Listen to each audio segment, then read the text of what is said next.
Arts. By the end of this module, you'll be able to design and print your own custom apparel with confidence. Want to make t-shirts that actually sell? Here's a 7-step guide to using AI, and it only takes about 10 minutes. First, pick a concept. Don't just make a cool shirt. Choose a niche like fitness or fatherhood, and a style like vintage or minimal. Next, open ChatGPT and ask for 15 slogan ideas for your niche and style. Keep them under 6 words. Pick the best one. Then, create the graphic.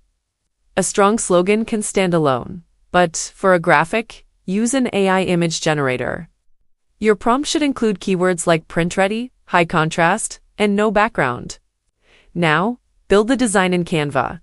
Use a 4500 by 5400 pixel canvas.